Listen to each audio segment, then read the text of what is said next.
Paggising nga pala ni Arkia, ganito nga pala yung ginagawa niya, binubuksan niya yung blinds. Tapos, atong si Daddy Bin naman, siya naman yung nagliligpit ng kalat namin. Alam nyo naman, kapag meron ka newborn, laging pinapalitan ng diaper yan, kaya tingnan nyo naman, katambak na kaagad. Then after, kami lang ni Bebe Arlo yung maiiwan sa kwarto, tapos lalabas na silang dalawa. Sa araw-araw, ganito na nga pala yung naging routine namin. Bali si Arkia nga pala, nag-i-stay nga pala siya sa may sala, tapos ito naman si Daddy Bin nagluluto ng almusal. Buti na nga lang yung panganay namin, marunong siyang makisama at hindi niya kami ginugulo. And nasanay na rin kasi siyang maagang nagigising dahil nga nag-i-school siya. Bale, ito nga palang niluluto ng Daddy Bin ay ginisang saba. Nirequest ko kasi to nung isang araw pa pero ngayon pa lang niya naluto. Gustong gusto ko nga to lalo na kapag maanghang mapapa-extra rice ka talaga. Tapos pagkaluto nga ng ulam, ayan tinawag na nga niya ako at tingnan nyo naman for the haggard ng Mami Shay nyo. Si Arkia naman yung ulam nga pala niya dyan, yung tinolang manok na tira namin nung gabi. Di kasi siya pwede dun sa niluto ng Daddy Bin dahil nga pagkaanghang-anghang. Natutuwa na nga kami sa kanya dahil nga kumakain na rin siya ng malunggay. At ang bida pa nga niya sa akin, kapag kumain daw siya ng vegetable, nagiging strong daw siya. O diba, siya na mismo yung nagturo sa sarili niya na kumain ng gulay. In fairness ha, kahit dilata lang tong ulam namin, napasarap talaga ng Daddy Bin. Then fast forward, naliguan na nga pala ni Daddy Bin na tong si Arkia. At ang sabi ko nga sa kanya, dahil tulog naman si Bebe Arlo, ako na nga lang yung magbibihis sa kanya. Then shoutout na nga din pala sa kapitbahay namin na nagbigay ng chocolate dito kay Arkia. And sa mga nagtatanong nga pala, dito sa baonan ni Arkia, ilalagay ko na lang sa comment section yung link. Bali yung baon nga pala niya, orange na merong mallows and cereals. At syempre, hindi mawawala itong tumbler niya kasi water is life talaga sa batang to. Sa pag-iipit, dito lang talaga medyo struggle kasi pag ako yung nag-ipit sa kanya, nanggigigil ako sa buhok niya at nasasaktan nga daw siya. Kaya pag buhok na niya yung usapan, si Daddy Bin lang nakakagalaw sa buhok niya. Ewan ko ba, pero nagkapobya ata siya sa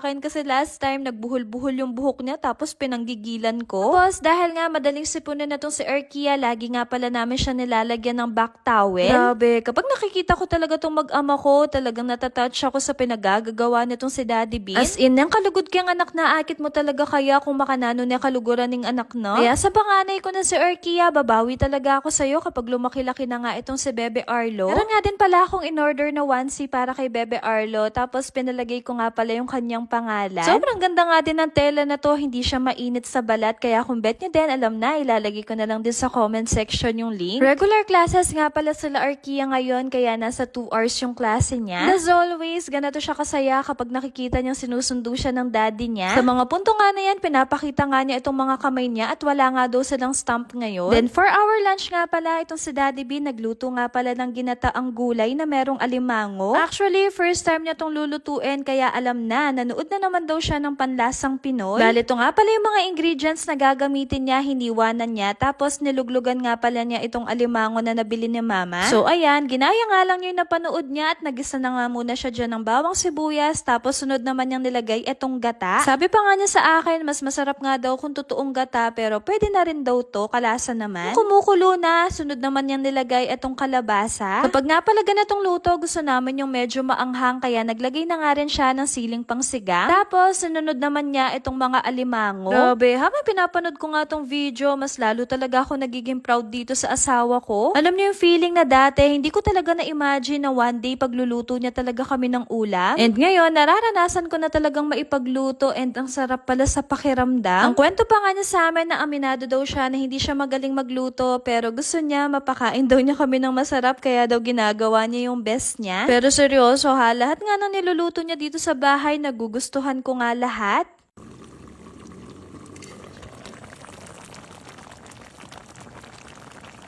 Hindi na nga rin nagtagal at tinawag na nga niya kami. Mas masarap kasi itong kainin lalo na kapag mainit. Ito pa naman yung ulam na mapapa-extra rice ka talaga kasi nga napakalasa. Tapos swerte ka pa kapag natsyempohan mo pa yung matabang alimango. Ito nga si Mama, hindi na namin makausap kasi nga busy nga daw siya sa pagkain niya. Then for dessert naman, naalala ko nga pala nung isang araw bumili nga pala kami na tong cake. Wala naman okasyon pero trip-trip lang talaga namin at bigla na lang talaga ako nag-crave na to. Una kong beses na tikman to ng birthday ko at simula Kaya nung natikman ko nga to, nagustuhan ko na nga itong cake na to. And sinasabi ko talaga sa inyo, kaya ko tong ubusin ng isang upuan lang. Kaya naman sa mga punto na yan, takang-taka talaga itong si Daddy Bean. Bakit dinala ko nga itong buong cake? At ang sabi ko nga sa kanya, imumukbang nga namin. Naghahanap pa nga siya dyan ng pinggan. Sabi ko, goods na yan. Kaya tawang-tawa ako sa kanya kasi nung una, pakipot pa siya. Pero siya din mismo kakain ng marami. O sa mga hindi pa nakakatikim neto, mabibili nga pala to sa Red Ribbon. And sinasabi ko talaga sa inyo, ang sarap-sarap talaga neto as in. Totoo lang, hindi ako mahilig sa cake. Pero ito, hindi siya ganun katamis. Kaya gustong-gusto namin. Ito nga si Bebe Arlo, napaka-KJ. Bigla na lang umiyak at gusto nga magpabuhat. Kaya ang ginawa ko, sabi ko kay Daddy Bean, susubuan ko na lang siya kung wari bago kaming kasal. Tandang-tanda ko pa nga noon, kapag nga pinakain mo ng cake yung partner mo, dapat yung pinakamalaki dahil dun nga sila magbibis kung gaano mo siya kamahal.